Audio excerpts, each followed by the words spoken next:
Falaremos hoje sobre direito internacional, especificamente sobre soberania, que é um atributo dos estados nacionais com personalidade jurídica internacional. E nós classificamos a soberania de 4 formas: soberania positiva, soberania negativa, soberania nacional, soberania internacional. Essa é uma classificação didática, repetindo: soberania negativa, soberania positiva, soberania internacional e soberania nacional. Todas elas são a qualidade do Estado, sendo que a soberania nacional é uma qualidade interna do Estado. Pois bem, hoje nós vamos falar só sobre soberania negativa. Por que soberania negativa? Porque a soberania negativa é aquela em que o Estado se acha independente, tem todas as características de independente, tem todas as características de autônomo. No entanto, o Estado utiliza-se do conceito de soberania para exercer um domínio ainda mais forte sobre o seu povo, disseminar o nacionalismo interno e, de certa forma, o Estado procura negar o direito que tem de se relacionar externamente.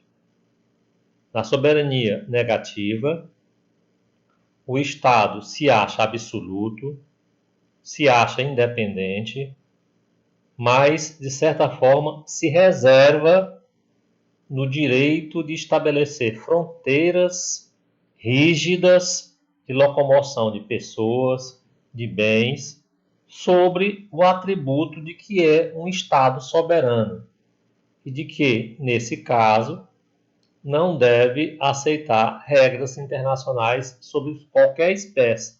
E qualquer influência internacional termina sendo, para esse conceito de soberania, uma ameaça à própria soberania.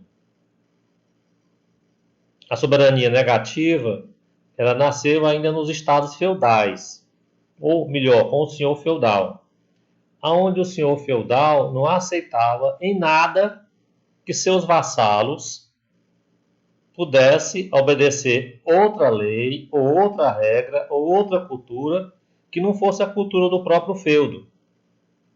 Essa é a ideia onde a sociedade se fecha sobre si mesmo, baseado no atributo da autonomia e da independência, ganhou força com os teóricos do absolutismo. Os teóricos absolutistas, principalmente Jean Bodin, Hugo Grotius, esses teóricos fortaleceram essa ideia da soberania negativa. Nesse período, ainda do absolutismo, o Estado ainda não tinha vida própria, era o Estado personificado na figura das famílias, dos grandes patriarcas. Então, a qualquer ameaça, ou a qualquer circunstância de ameaça, era deliberadas guerras internas, guerras externas, pelo processo de formação do Estado, da definição das fronteiras, e também da competição do Estado ainda com as igrejas, com a religião. Não era um Estado laico. Então, a soberania que nós chamamos de negativa é aquela em que o Estado, ao invés de buscar parceria para o desenvolvimento internacional com os outros povos, por falta de segurança, se fecha sobre o seu território, dificulta a locomoção de pessoas, de bens, sob o atributo de que é soberano. Faz guerras, porque é soberano. Então, de certa forma, essa soberania negativa, ela nega o direito internacional. Só que os estados, por si só, não conseguem viver só, mesmo você negando. Pois bem, esse conceito de soberania, ele demorou, negativa, demorou principalmente associado à ideia da guerra justa, que nós já falamos, demorou basicamente até o século XIX, de forma intacta, quase sem nenhum questionamento, mesmo com as revoluções burguesas.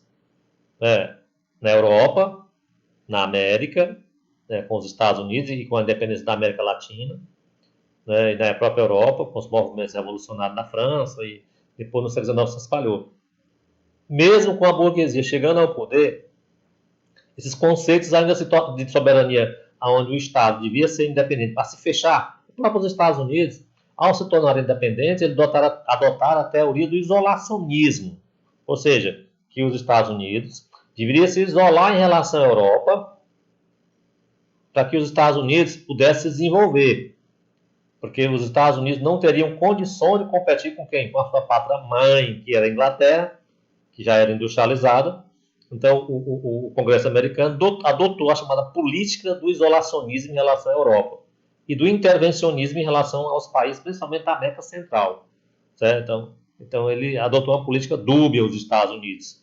De certa forma, isso é negativo, porque ele se fechou. Os Estados Unidos se fecharam até a Primeira Guerra Mundial, com base exatamente nesses conceitos de soberania que nós estamos falando aqui para vocês. Pois bem, esse conceito de soberania ainda persistiu com a Revolução Burguesa. Em que sentido?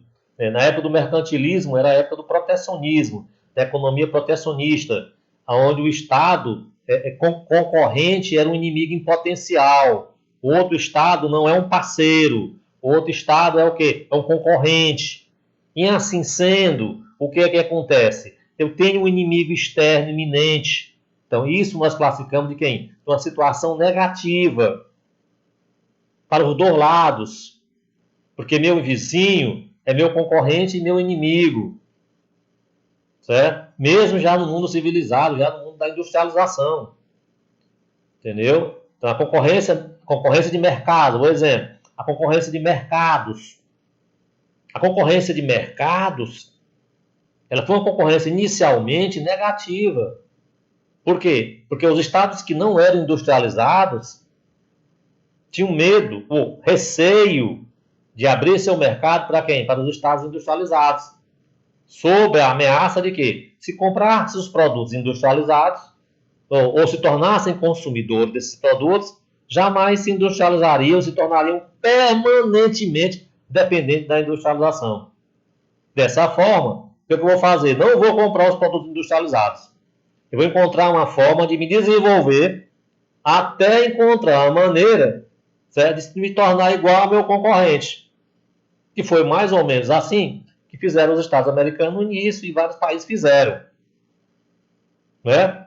Por exemplo, algumas pessoas alegam que os países da América não se desenvolveram tecnologicamente porque eram dependentes dos tratados internacionais com a Inglaterra, e a Inglaterra era só quem produzia produtos industrializados, e a Inglaterra ela não deixava que os outros países se industrializassem. Essa é uma questão doutrinária, uma questão política doutrinária, uma questão histórica, que tem tudo a ver com quem? Com a formação da consciência dos conceitos tradicionais clássicos de soberania.